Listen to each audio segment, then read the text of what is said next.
Good morning, good afternoon, good evening. Welcome to the Venture Outfitter Weekly. Today, we're going to be talking about taking advantage of venture bridges. And some of you are asking, what the hell are venture bridges? We're going to talk about that. And I'm hoping that we'll have interaction from a lot of different entrepreneurs around the world.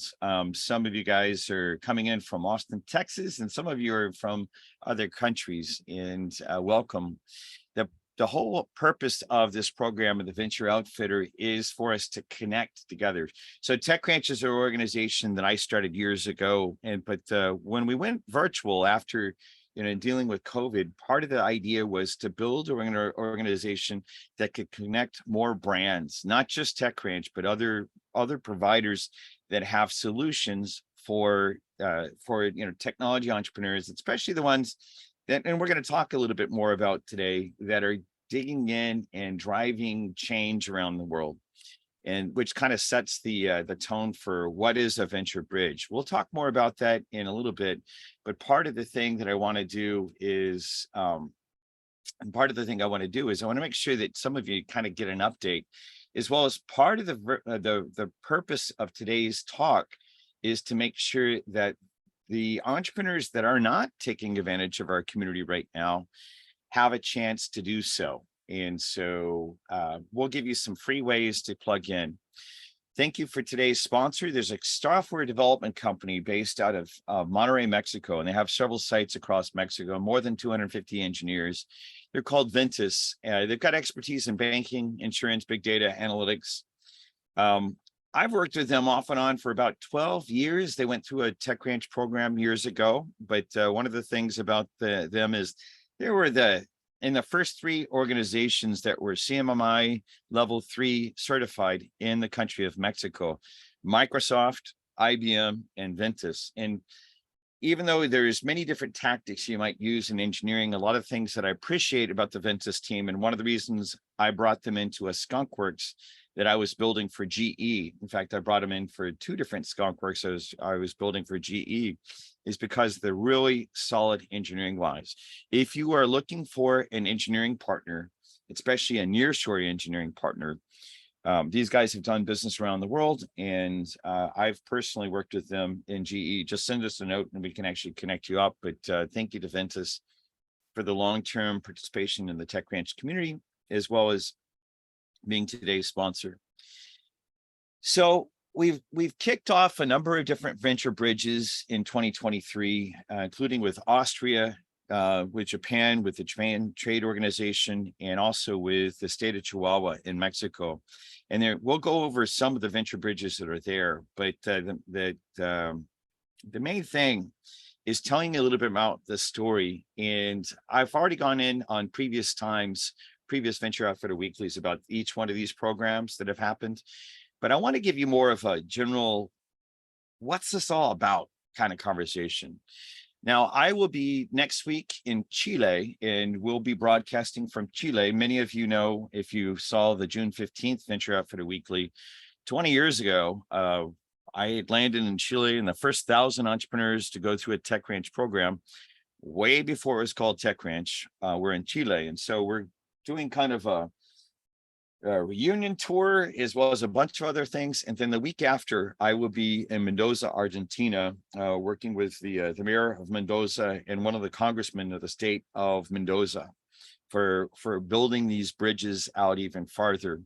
The specific conversation that I'm going to be presenting on August 2nd, it'll be, the ecosystems, part of what we're going to be talking about with entrepreneurs and ecosystem leaders that are from Bolivia, Peru, Chile, Argentina, and in the speech that I'll be giving, is really how do you drive innovation inside of an ecosystem? When I say ecosystem, for those of you all that haven't heard that term before, it's just a fancy way of saying, how do governmental officials and universities and business people provide for a richer ecosystem experience for their entrepreneurs and for their businesses and their citizens. And I'm going to specifically dig in to what made Austin Austin. Now, I'll give you a preview of this during this talk today about venture bridges, but that's what that talk would be about. If you want details, go to techcrunch.com/events, And my team has put the details of that specific speech that I'll be giving in Valparaiso, Chile, or actually it'd be between Valparaiso and Viña del Mar. And I'm real excited about getting to go back there. For those of you all that are fans of the poetry of Pablo Neruda, like I am, this is actually where one of Pablo Neruda's homes was, right on the Pacific Ocean. So looking forward to that. And then, as I mentioned, the following week, we'll be doing activities in Mendoza, Argentina. So looking forward to that. There will be some announced speaking that's happening there at one of the universities, and but the details are still being worked out. We haven't necessarily been told exactly where and when, but I will be there, and everything will get published on our events calendar. So the main thing I want to speak to is this whole conversation about venture bridges. Really want to make sure that we're narrow casting this to entrepreneurs that are looking for access to other international markets, and ecosystem leaders that could be economic development, or it could be, there's a lot of different groups out there that that are spending tax dollars, or many times they're just trying to figure out how can they enliven what's happening. So this is what the conversation is going to be about. But as I'm always do, I tend to have kind of a reflective thought before we get into the talk, because I really want to position what's happening philosophically as much as I tell you, the mechanics of dealing with the whole thing of what a venture bridge is. So I'm going to read something to you. The following quote is from Carl Jung in a book that he wrote called Psychology and Religion. And it was on the eve of World War II in 1938 that this was published. But I think it's really important. Many times I've said the words that entrepreneurs are the purveyors of culture. And we need to remember that. There's a responsibility that comes along with this. We shouldn't just be building businesses to build businesses to make money. I mean, that's part of it. But you're a purveyor of culture if you're an entrepreneur. And so it's important to recognize the context that you're operating in. Carl Jung says, there is no civilized country nowadays where the lower strata of population are not in a state of unrest and dissent. In a number of European nations, such a condition is overtaking the upper strata too. The state of affairs is the demonstration of our psychological problem on a gigantic scale. Inasmuch collectivities are merely accumulations of individuals, their problems are also accumulations of individual problems. One set of people identifies itself with a superior man and cannot descend, and the other set identifies itself with the inferior man and wants to reach the surface. Such problems are never solved by legislation or tricks. They are only solved by a general change of attitude. And the change does not begin with propaganda and mass meetings or with violence. It begins with a change in individuals. Okay, so Carl Jung goes along and goes much deeper into that quote. And the whole book is about recognizing some of the crisis that society was in 1938. I think we have some similar type of things. You could say that history is rhyming a little bit, I'm not saying that things are exactly there, but we have the largest war in Europe that we've had in a very long time. Since that time frame, we have crisis. If you look on the streets of Austin, there's really a lot of difficulties with homeless and other things like that. And nothing against, and a lot of times we in many different countries in the world, people are actually voting for demagogues that are like, the wrong answer, that are not really solving the problem. This is one of the reasons I really get excited about the individual entrepreneur, because the individual entrepreneur, he or she is always in a position of being able to take action. And so one of the things that, many of you that known me for years know that I philosophize about this a whole lot, but I want to make sure that we're really positioning this idea about our responsibility as individuals as we're working on overcoming our individual problem sets, whatever they might be. and that's for the person who's the refugee who's leaving North Africa and trying to figure out where to land, or the individual that's leaving, considering leaving their home in Honduras because of violence that's happening there and heading north to the southern border of the United States, to the rich individual who has no meaning in his or her life and is in a crisis. Part of the idea is to look at how we can build these bridges. And so I could go much farther into the philosophical side of it, but I'm going to step back and I'll tell you about some of the mechanics. I'm convinced that part of the way that we actually deal with these issues is not get behind the politicians, or, certainly not taking up violence, as Carl Jung's saying, but really digging in and building bridges among us to solve these problems collectively together. And let's actually talk about why this is important. Did you know that Detroit used to be the technology capital of the world? It was the technology capital of the world for about 60 years.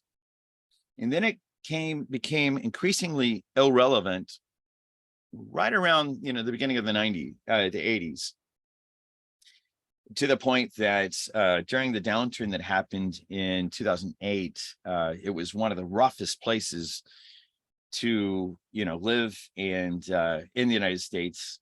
And people couldn't, I've read about that, people couldn't even sell homes. If they wanted to leave, they couldn't. They were trapped because their homes had declined in such value, and there was more than 14% unemployment.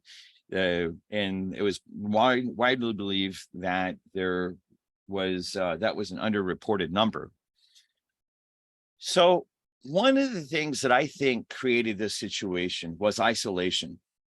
Detroit, the businesses in Detroit had been so fat and happy that they didn't realize that the world had changed, that the world had changed. And there was an energy crisis that drove immediate change, because people were like saying, hey, I don't want to drive a really big car from Detroit. I'm going to get one of those Japanese cars and, save some gas and, figure out how to get ahead from that standpoint. And so Detroit got crushed by that.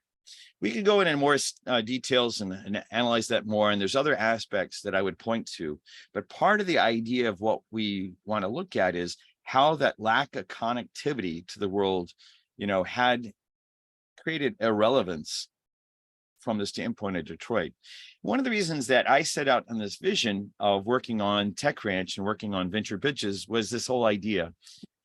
William Gibson says the future's already here. It's just not widely distributed yet. That he's a science fiction writer. He wrote that in one of his books. And my corollary on this concept that many of you have heard me talk about it in the past is, if you believe that the first concept, that William Gibson said is possible, then there's this possible corollary that says all the world's problems have already been solved. It's just a matter of connecting the entrepreneur to the solution to the market, the problem.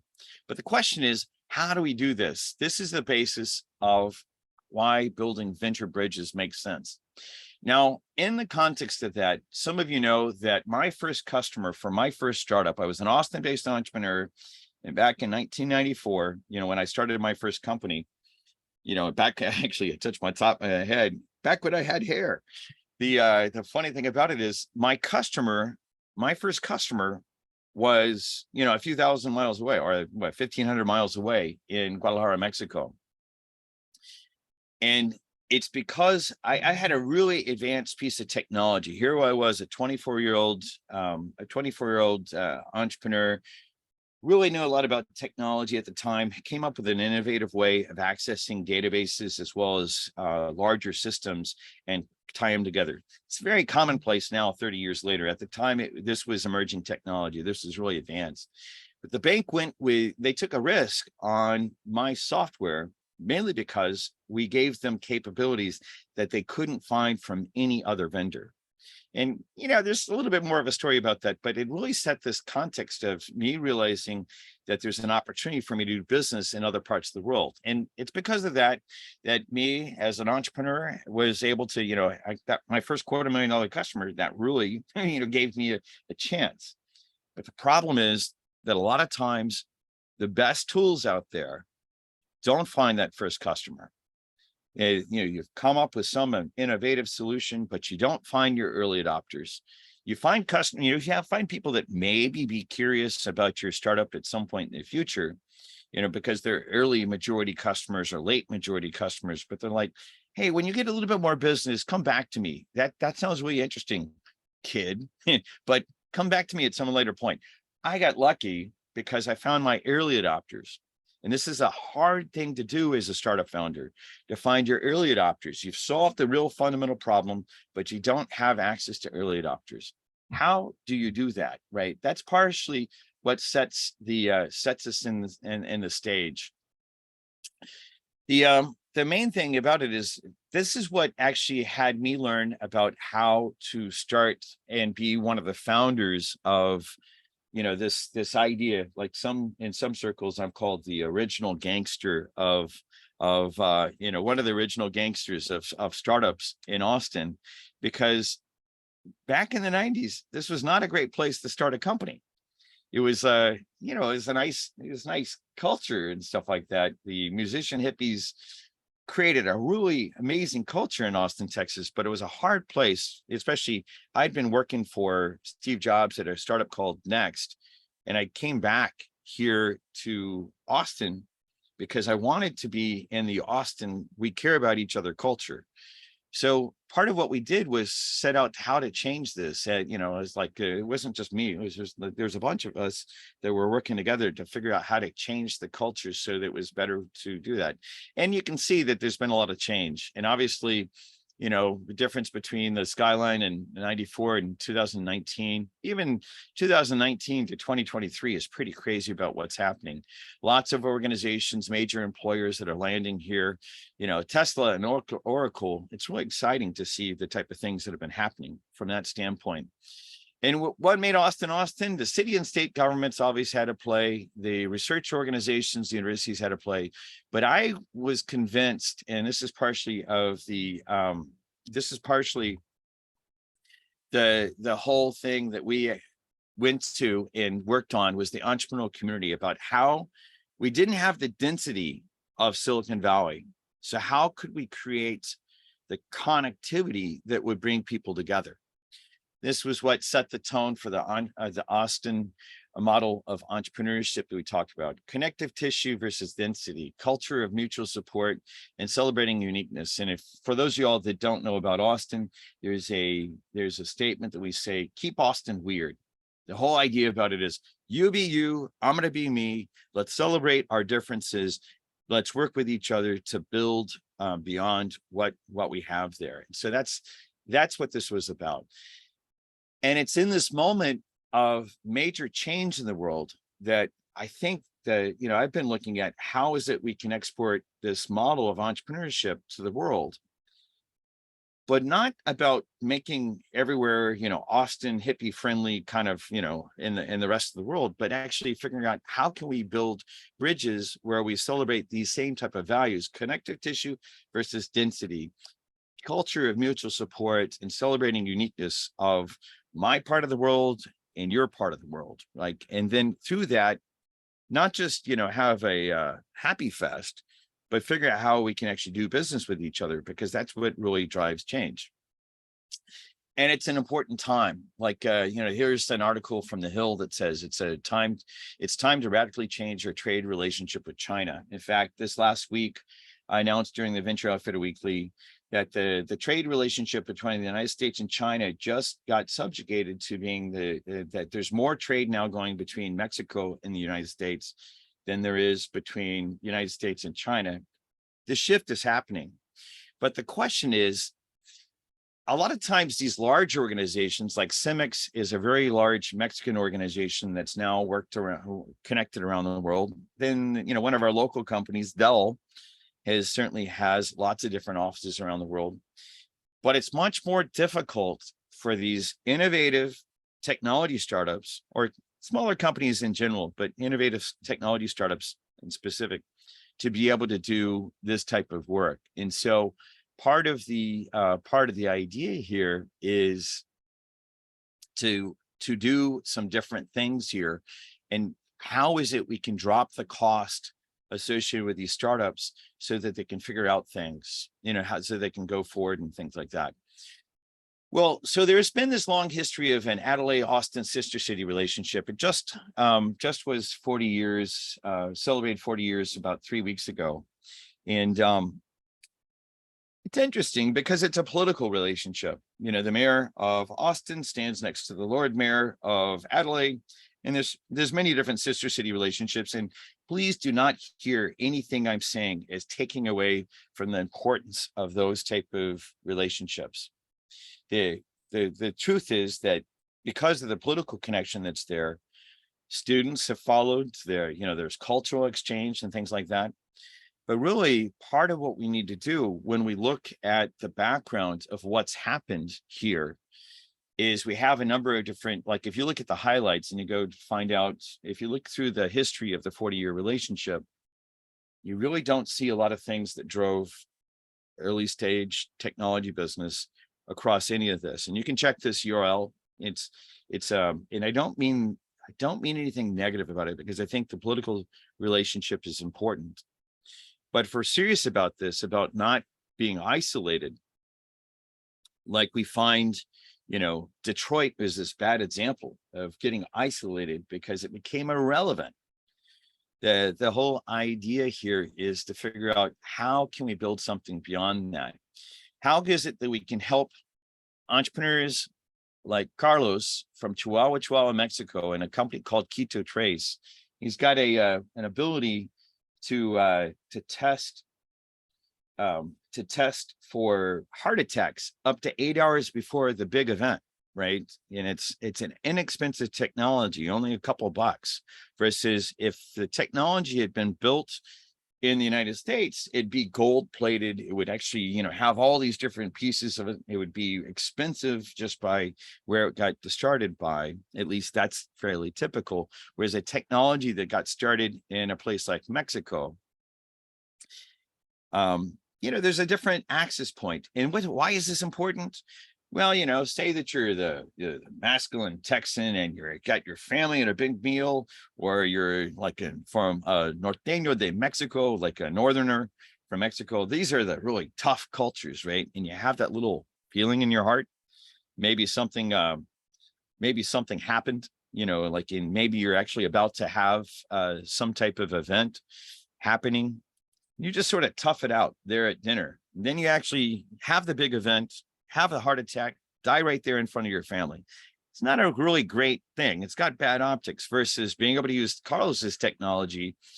Go to the restroom, test real quick, and do something. Carlos told me that I was going to get him to speak at the very end of our time, but because he's here today and he's going to be going. He said, hey, I'm going to have to leave and hop out. I have a visitor, but just wanted to say hi. Hey, Carlos, give us like 30 seconds to a minute. Come on and say something real quick about how the Venture Bridge gave you access and a little bit about your company and how you're going to save us all with your technologies that you're rolling out. Thank you for joining us today. Thanks a lot, Kevin. Can you hear me? Yes, we can. I'm sorry. My throat is messing up. Yes, I was part of the Tech French program, like, what was it, 3 years ago? Yeah, like 2018, 2019. I think it was right before the pandemic, right? Yeah, I was part of the program, and it was very interesting because it was a real opportunity to connect with innovators in the United States, and also to connect with a couple hospital systems. Right now, I'm actually at Texas Medical Center in Houston, working on a slightly different project, but we're in the process of using this technology and put it into an Italian manufacturer of toilets. This guy, it's an Italian, it's called Icor. They manufacture toilets, and we're in the process of modifying a little bit of the technology so they can install it on their toilets, and they can have smart toilets that can measure different metabolites in your urine, including glucose, cholesterol, and the molecule that Kevin has mentioned about is called myoglobin. and it's an early market of myocardial infarction. So yeah, thanks to all the connections that I was able to make during the program, I'm still here, going on developing the technology and just pushing it forward. Yeah, it's really exciting because I mean, the main thing, the story that a lot of times we hear from, like, especially if you believe Peter Thiel as an example, and no disrespect to him. Obviously, he's figured out some really big things, but he's like, everything happens in Silicon Valley. But here's a technology that actually came from Carlos in Chihuahua. Yeah, it's so it's my understanding, Carlos, that that toilet manufacturer is targeting all the toilets and all the hospitals in Italy. Can you say anything more about what the and like TechRanch has done work with the federal government of Mexico, the national government of Italy? Can you say a little bit more about how you see technologies like this rolling out and saving people's lives? Well, actually, just today in the morning, very early in the morning, by difference of time zone with Italy, we have to do it. The conversations either very early in the morning. So today I was talking to the manufacturer, and they told me that they just closed a contract with a hospital. So it looks like they just sold the first 1,200 toilets that they're going to start in one of the hospitals. They have very close relationships with the Ministry of Health in Italy. So they've been pushing, like, getting the CE mark for the technology, getting all the tests that needs to be done on it. So yeah, it looks like we're moving forward very rapidly. I'm just finishing the program here at TMC, so I'm moving back to Brownsville right now, and it looks like we're gonna start manufacturing in a few weeks. That's beautiful. Well, thank you for the update. Thanks for hopping on. I know that you're going to have to hop off in a little bit because you mentioned that you had the customer visit. I really appreciate you hopping on. Part of what I want to make sure that if anyone has questions for Carlos or any of the entrepreneurs, I want to make sure that what we'll do on our community site, which everyone here is welcome to join, and you can join for free. We'll do some follow-up because a lot of people immediately after one of these programs say, hey, I really want to talk to Carlos. I want to hear a little bit more. And they send me an email or they send me 1,000 texts and say, hey, introduce me. I don't do that anymore. Part of what the reason that the community site is there for is so you guys can make connections outside of just me. So make a long story short, we'll tag Carlos in that. Carlos, keep on kicking ass, taking names. I'm real excited that the federal government of Mexico made it possible for us to meet. And now that your success continues to go forward, you are definitely one of the success stories in this whole idea of venture bridges. So thank you for the work that you're doing. Thanks a lot, Kevin, and hi to everyone. Yeah, tell Nancy I said hi as well. Yes, I will. Perfect. Okay. Thank you. Cool. Well, what we'll do is we'll hop back into the story. Like I said, stories like that, and there's a lot of different stories around the tech ranch of entrepreneurs that have those type of solutions. The off to the right, if you want to read more about this one venture bridge, you can go to techranch.com/bridge Mexico, and you can hear about the innovation bridge. We used to call these innovation bridges. I started because of a lot of times that would be misunderstood. We changed the name to venture bridges, and there's going to be a book and all sorts of other stuff that's going to come out with that name about it, just because of all the learning that's happened. In fact, there's been a number of bridges. These are the bridges that have happened in 2019 through 2022. Federal government of Mexico, national government of Italy. In the case of Russia, the Eurasia Foundation funded a program. When 2020 hit and we were dealing with coronavirus, this is when we started the Venture Outfitter to deal with this whole idea of being virtual. Now, the side benefit was that it allowed us to drop the cost of access for entrepreneurs all the way through. And so this idea of the Venture Outfitter, about these programs that are targeted at times that are European friendly, African friendly, and friendly for the Americas.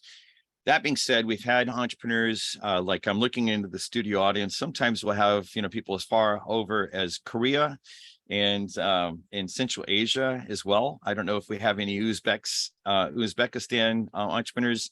Every once in a while they'll come in, but if we do in a little bit, I'll actually love to get your input about that. We launched a venture bridge in conjunction with the Hungarian government in 2021 and out of Budapest with a partner organization called BME, which is BME is the the MIT of Hungary, and working with an incubator there called Z10. The whole notion of a bridge is you have to have a firm base on both sides. Like TechRanch is the firm base back in Austin, and we work with a lot of partner organizations here. So it's not just about TechRanch. We've worked with the Austin Technology Incubator. We've worked with a number of the co-working places here and stuff like that. We're working with the Pike Powers Energy Lab, as well as several other things to that. So the firm base on one side, working with a firm base on the other side, a incubator on the other side.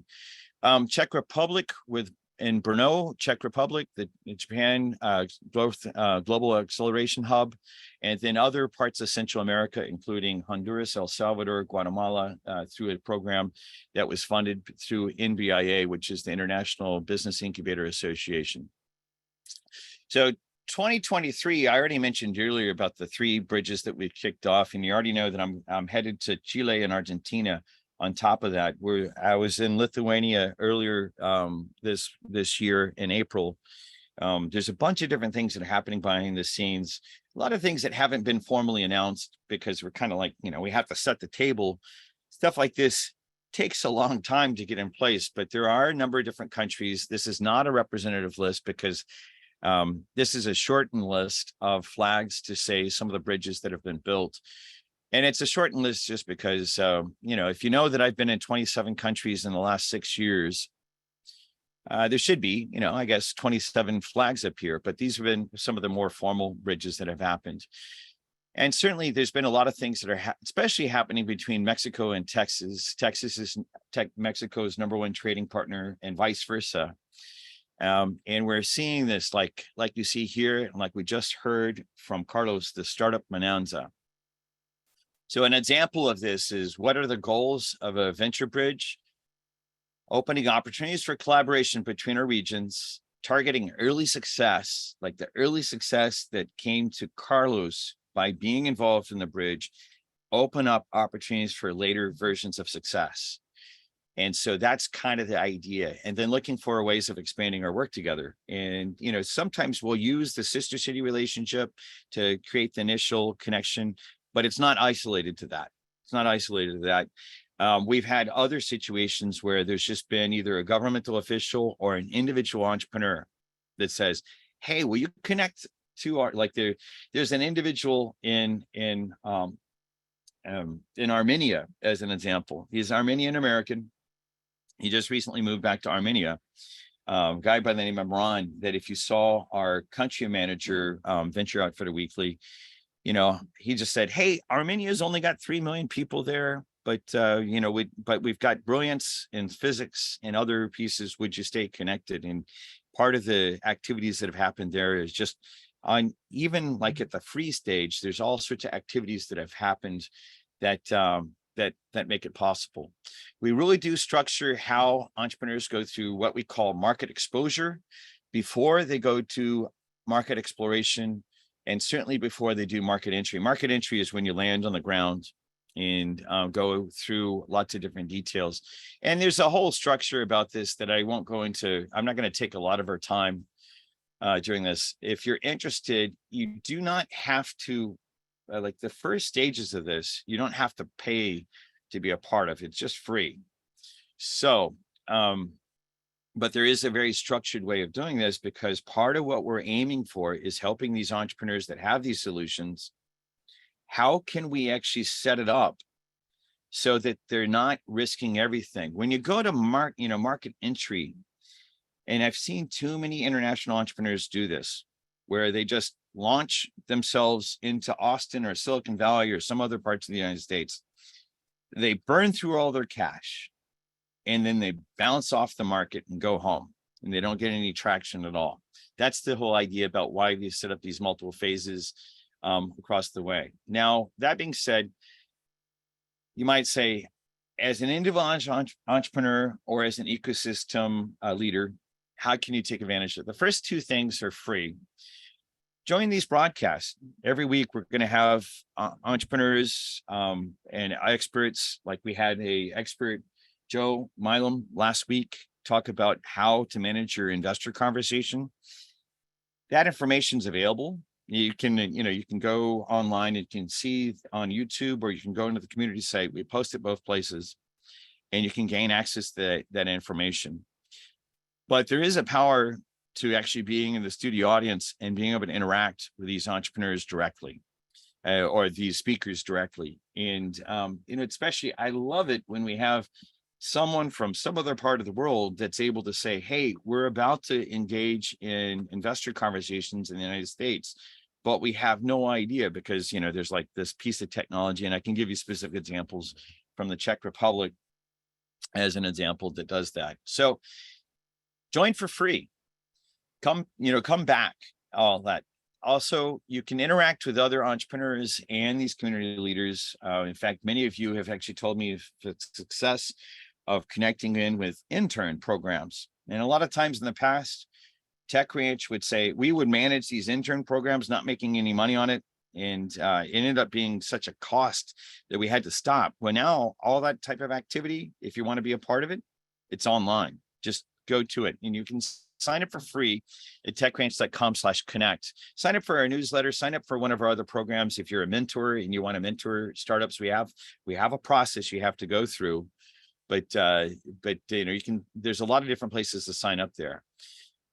Then we have a program beyond that. It's $49 a month. It's a small fee program called the Venture Outfitter Program. If you're interested, go to techranch.com/programs. You can read a little bit more about it. We'll have some, for that type of level of program, there's all sorts of access that you get that online. We deliver that through online. There's, if you're going to be pitching to investors, if you're going to be talking to Americans about your venture and you want to gain customers in the US market, there's examples of how to do that there.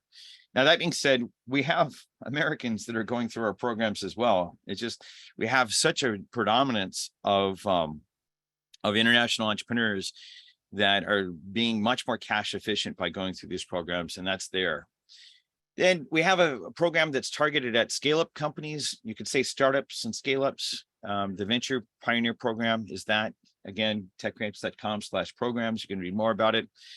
And then the thing that this program is really about today is to say, if you are a ecosystem leader in one of these other ecosystems, and you'd like to even get started even at the free level, or like as an example, you want to really build bridges between your part of the world and Austin, and actually we have Austin, Oklahoma City, Miami emerging as places, and then with our connections in Austin, we're obviously connecting into Houston as well, a little bit into San Antonio and Dallas. But if you're wanting to connect into the base of the explosion of Texas, this is a great place to do it. And we'd love to have those conversations with you. And it's not just about Tech Ranch. If your organization as well has something to offer in this, I'm not trying to build Tech Ranch to be a large organization. I want it to be a network-centric organization. And network centricity means let's have a small organization that then partners with your organizations as well. If you're interested, let us know. Let me know.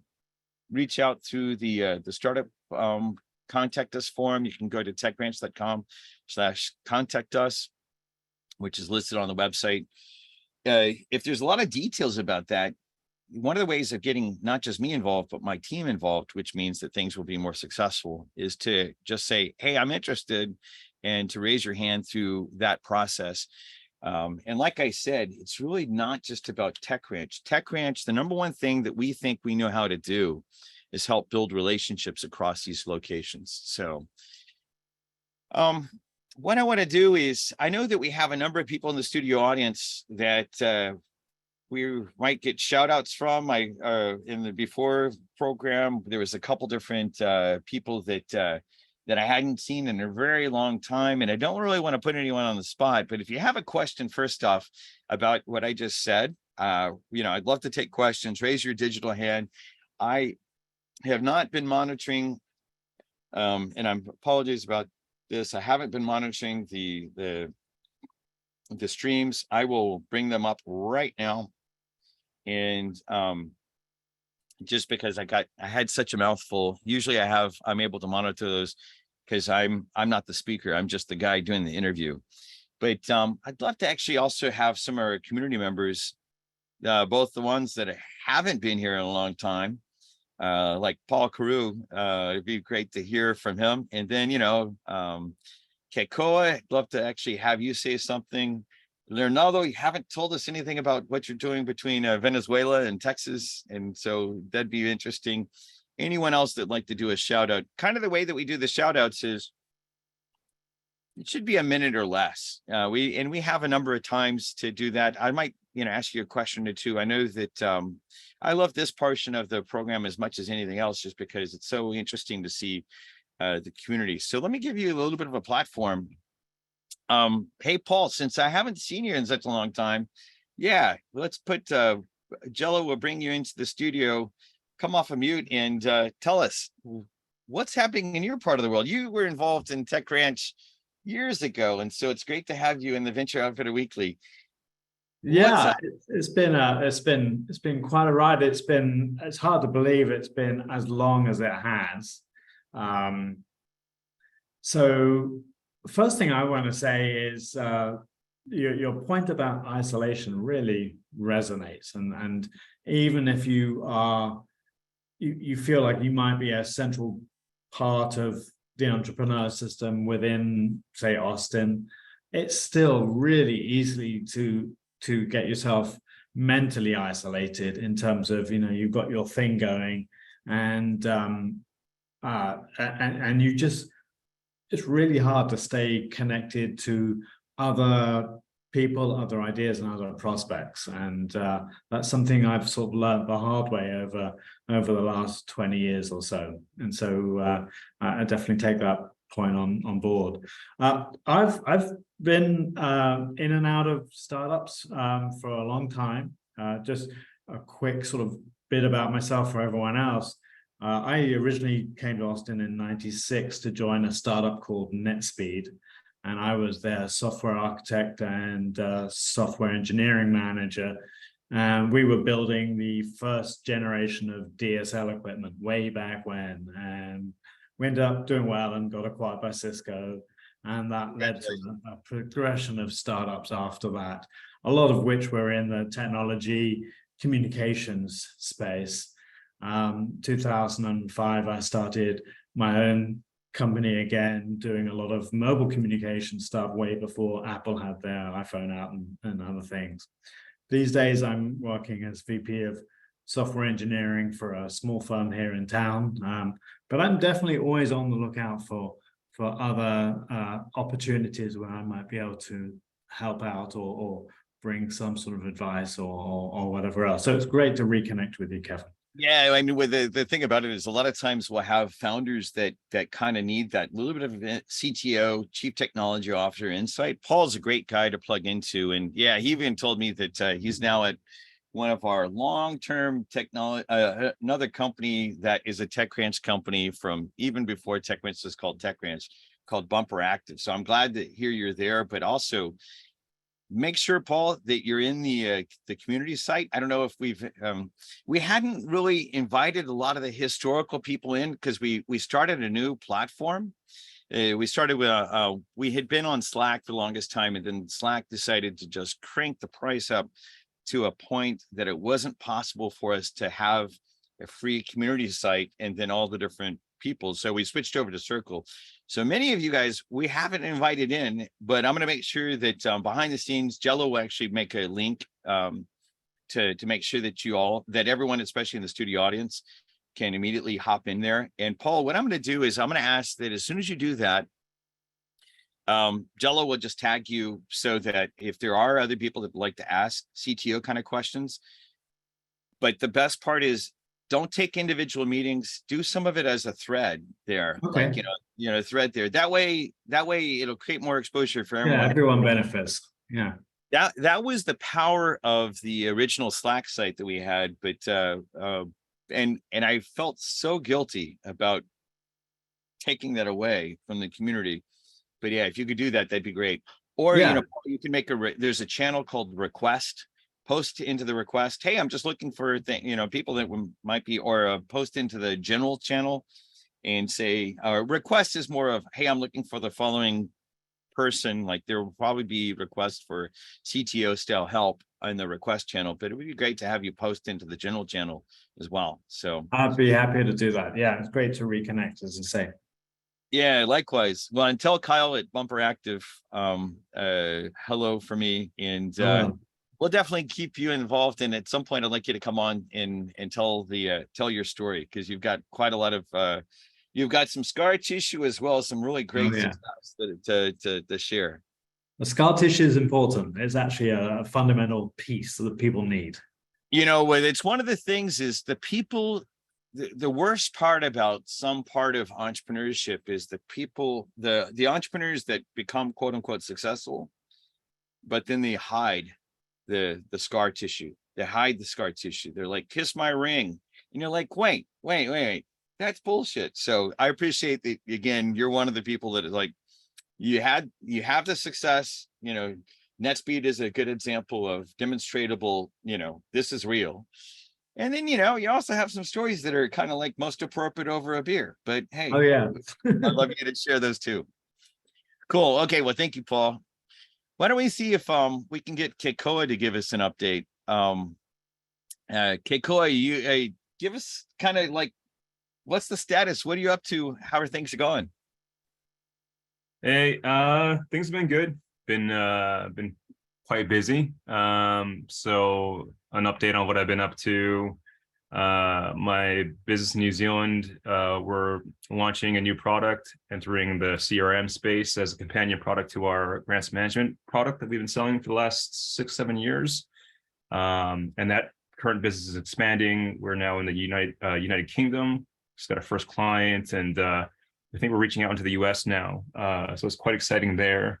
We're also relaunching our original consulting business and rebranding it as a venture studio, but also opening ourselves up to just doing, regular old services work, primarily focusing on building products for people, software products.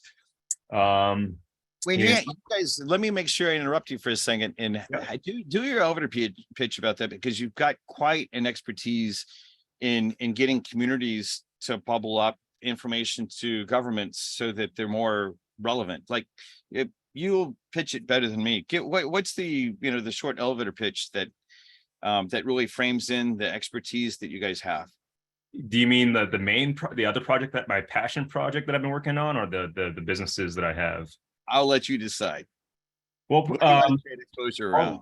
Ultimately, my body of work that I'm trying to culminate into something grandiose, which I have been working on for the last 6-7 years, is a way to make it easier for citizens to participate in the process of designing and creating public services, and opening that up to the likes of people like us, more like social ventures, where things can be co-funded by multiple sources, including government funds, but primarily coming from the communities who need the services the most. And so my experience with government in the grants management space has shown me a lot about how government goes about selecting people for their grants and their funds.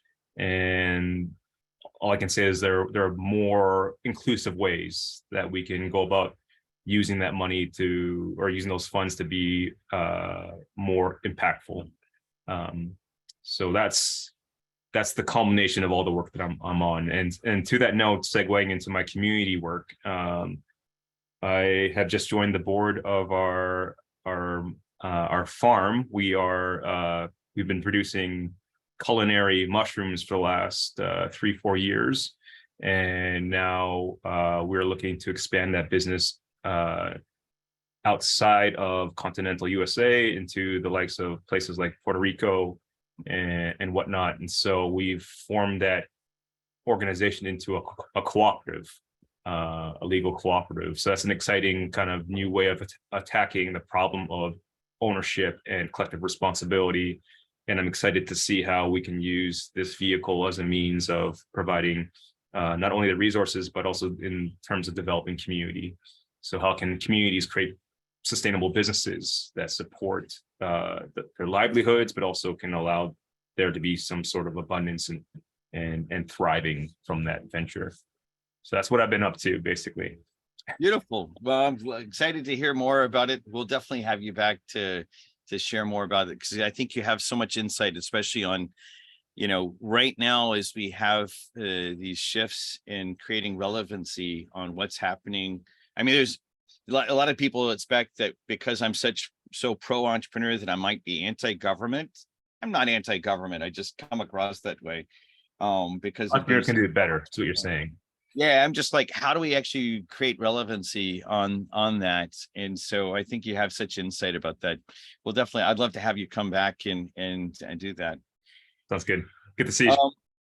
Yeah, great to see you. Let's catch up soon. So let's do. I reached out to a couple of you guys to do shout outs. Bill Gorham, I'm gonna ask. I know you've got something to say, especially in at least Spanish and English both. Why don't you join us? And then I sent a couple different messages. Stephanie or Susan or any one of you, if you're open to doing a shout out, I'd love to have you join us. Enrique as well. It'd be great to have you do a shout out too. Bill, what's up in your world? Like, what are you up to? What are you looking for? What's your reflection about life, liberty, or whatever it might be? Hey, no, I appreciate circling back to Tech Ranch. I think I originally heard about it, in the middle of the pandemic. But for me, I'm just excited about the Outfitter Bridges program and a lot of the connections and really the kind of greater ecosystem of Tech Ranch. I'm a longtime technology business developer, have worked across a lot of hardware, software services, and nearshore development type technologies. And had the opportunity to do business school in Madrid and bilingual Spanish. And so I do have a shingle out and have my radar up especially for Latin American companies that want to hit the United States, kind of land and expand. I've got a lot of resources to help. So yeah, excited about the connections that I know are going to come. Yeah, and just for everyone that hears it, both Bill's going to be engaging that directly, as well as we're talking with him, especially Spanish and English speaking Americas, and not to take away from the Portuguese speakers or the French speakers or anyone else. It's just since we're organized around that, and Bill has that language ability, he's going to be supporting some of the follow-up type of work. A lot of times people reach out to me and say, hey, I'm interested in the following thing. And I'm like, I try to quickly point people into other individuals that can carry the conversation. We're going to hear from Enrique Dunhay, if I can talk him into it in just a little bit as well. But Bill, thank you for being here. I think you're already on the community as well. And Jello will do he'll tag you there.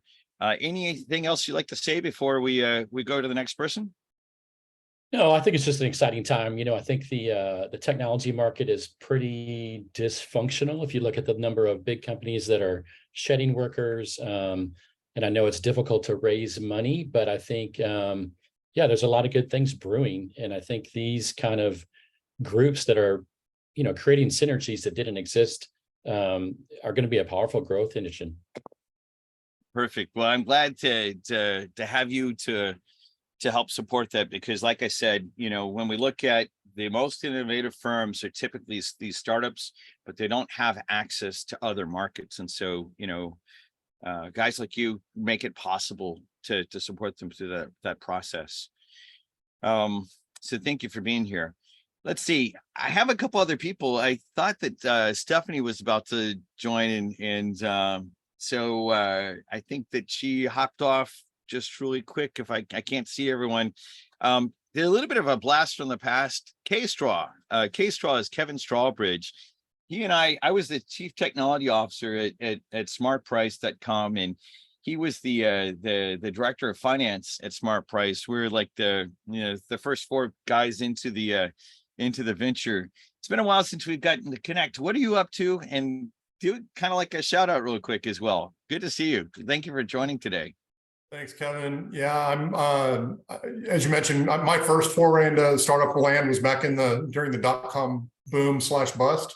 So what do we raise money as the door was closing, I think. So That was a great experience. Then got recruited back into corporate, ended up in multi-channel commerce for really about 23 years. Rose up and was president for 2 companies, CEO for a software development company. And more recently, I've been doing a lot of fractional CXO work. So I help out companies that maybe they're transitioning a COO or a CMO or a CFO. And I jump in and help them to bridge from where they are to where they're going. So my most recent engagement I just wrapped up was with the Boys and Girls Club of Greater Tarrant County up in Dallas, or Fort Worth, I guess. They had a CFO quit on the spot. I knew the CEO. She called me and said, we need some help. And I jumped in. And then sort of in parallel, I've been working on some ideas around different startups that I potentially want to do. So now that I'm at a different stage of life, I'm not living on ramen and trying to figure out how to make a startup work in a .com bust. I have some funds that I can deploy and a lot of resources and a lot of people that I've networked with over the course of my career. And I'm sort of dabbling in some different things. And let me mention that Kevin Strawbridge, K Straw, as I call him, is being a little bit shy because he's not told you about any of his impressive e-commerce background. He's only touched on it a little bit. He's managed a lot of different e-commerce brands and taken them and really helped them grow. And he's kind of like that guy that you bring in, like someone else might, found the company, but then guy like him with his insight, he'll help scale the organization. He's done that in a number of e-commerce brands. Do you want to share any of those, K-Straw, just so that, and it's okay if you're wanting to hide them. I don't want to put you, I love putting all of y'all on the spot, but I also recognize that there might be reasons that you're not wanting to say that. Well, and thank you for that, Kevin. I appreciate it. I'm not trying to hide anything. The company that I got recruited to from out of Smart Price was JCPenney.com. JCPenney.com back in 2001 was really sort of a catalog that was selling online, and that was it. We actually called it EOB, Electronic Order Blank Shopping, and we converted that into TOL, True Online Shopping, over the course of the 4 years that I was there. Where when I left, when I got there, it was $122 million in trailing revenue for the .com business, and when I left, it was about 825 million, on its way to 1.6 billion. And then we all probably know what happened to JCPenney over the course of the next decade through leadership changes and strategy changes. The business more or less imploded, went bankrupt a couple of years ago. Although they're back, so I live 2.5 miles from the headquarters here because that's what brought me up to Dallas. They just reopened their corporate headquarters here in Dallas because they've come out of bankruptcy and they're trying to get some traction again.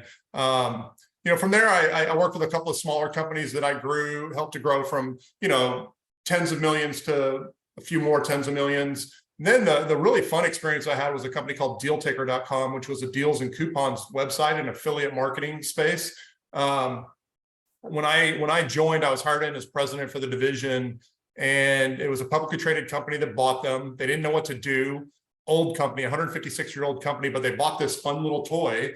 And so the cool thing was they just sort of left me alone in Dallas and let me do my thing. And we tripled the size of the business over the course of 3 years. But the most important thing was we became the 15th largest deals and coupons website in the country for the United States. And what's funny is there's another big player out of Austin called Retail Me Not, which we were in the bidding to buy Retail Me Not before the folks in Austin bought Retail Me Not. And if that would have landed one other way, I'd probably be, sitting in a completely different seat right now doing different things. But it was a great experience. And yeah, I've always had a team of people around me. It's never something I've done on my own. I've got great people and great contacts and resources that I've been able to lean on in my career that have really helped us just again, come in, assess the situation, understand what's going on. We stub our toe on some things, but at the same time, we tend to execute really well from a strategic perspective. And it helps us to get the executional things done that allow the business to grow. I've been involved in companies that have exited.